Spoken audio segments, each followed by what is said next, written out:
Peggy 12.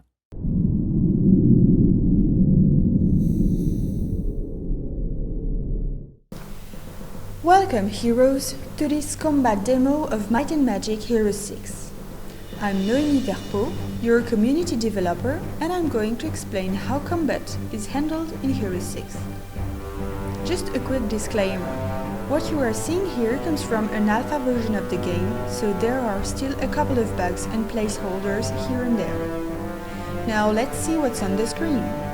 I'm playing Slava Griffin, and my army is on the left side. You can see crossbowmen, griffins, praetorians, and sisters. I'm fighting against a neutral army of Necropolis creatures comprising of vampires, skeletons, ghouls, and liches. In the bottom left-hand corner, you can see the initiative bar. It shows the order in which the creatures are going to play this turn. In the bottom right-hand corner, I can access my hero's abilities. You can see the Might attack, the faction ability, and the spellbook. Next to the spellbook, you can see the quick access bar where I can put my favorite abilities and spells.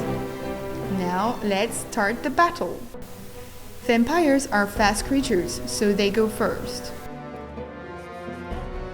I'm using an ability called Heroism to raise the morale and luck of my griffins. We went back to using the system in Heroes 3, where heroes can act at any time during the turn, but they can only act once.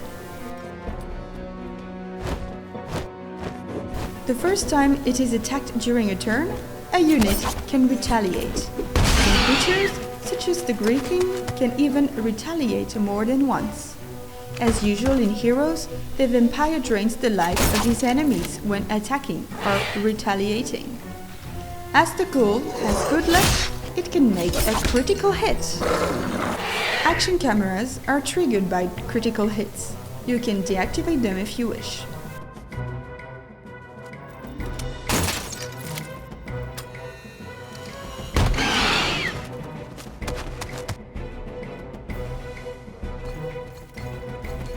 Can you see the glittering effect on the Griffin?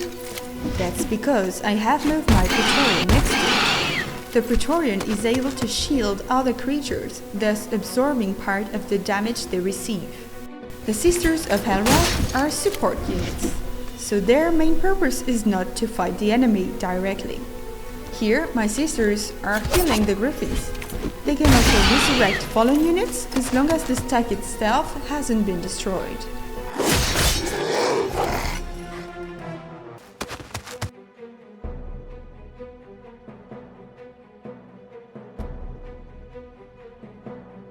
A new turn has begun, so my hero can act again. If I don't want to use an ability, I can also use a heroic strike with my hero.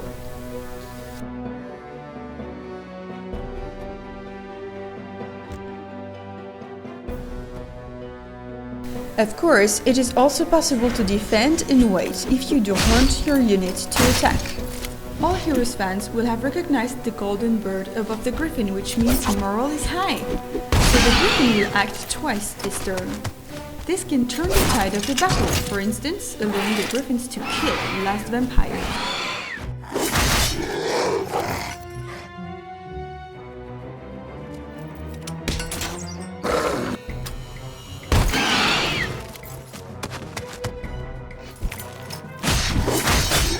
Once upgraded, the skeleton's attack spreads a web, decreasing the initiative of enemy units. It's now time for the sisters to enter the fight. They may not be fighters, but they are more than capable of killing the remaining ghouls. Now, I'm using the Griffin's ability, the diving attack. As in Heroes 5, the Griffin flies away and will strike the enemy at the end of his turn. Contrary to Heroes 5, the diving attack always hits the target, even if it has moved. This ability cannot be used twice in a row though.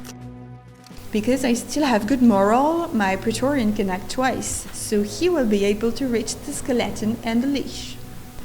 With only one Praetorian remaining, I have no hope of killing the leash, but I can at least block him to prevent him from shooting at my Griffin.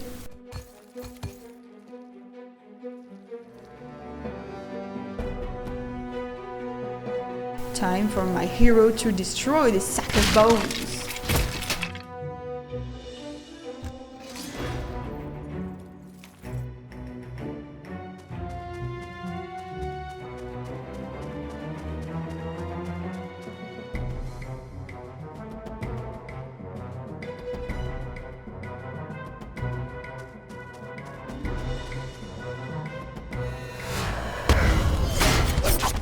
One of the advantages of upgrading your sentinels to Praetorian is that, in addition to their shielding ability, they can also retaliate when the ally they protect is attacked.